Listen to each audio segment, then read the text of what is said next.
Hello and welcome to the next series in our Following Jesus theme titled Serving with a Heart Like Jesus. Over the past 6 weeks, we dove into 4 pillars of following Jesus: learn, serve, connect and invite, and pray and worship. Right now, we're focusing on the serve pillar of following Jesus. I think back when I was in high school, I saw service as synonymous with volunteering. For me, it felt like another to-do that honestly at the time I would rather not do.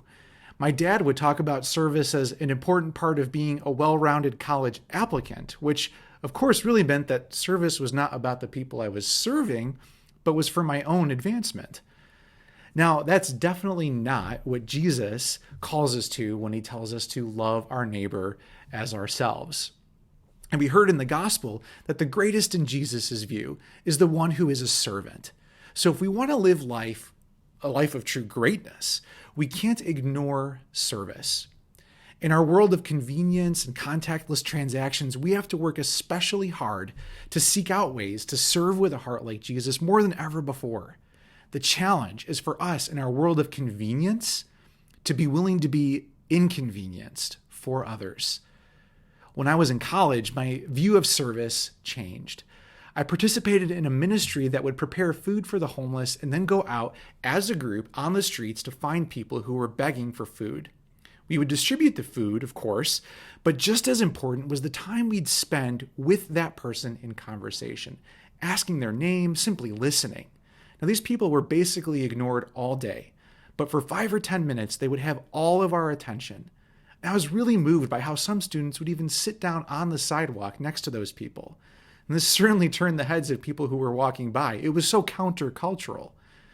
This looked very different from the service that I knew in high school, and it opened my eyes to what serving with a heart like Jesus really looked like. In part, a willingness to be inconvenienced for others. And I don't want you to miss that serving with a heart like Jesus is not just for when we're volunteering. Serving with a heart like Jesus is for every circumstance. So what does that mean, to actually serve with a heart like Jesus?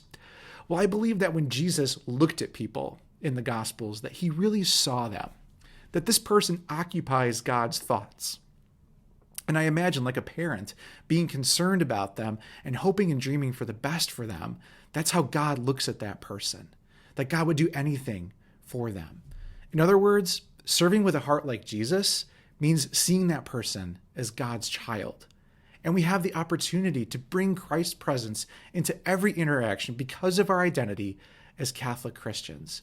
When we allow ourselves as members of the body of Christ to be inconvenienced for others, we're helping to bring God's love into that situation.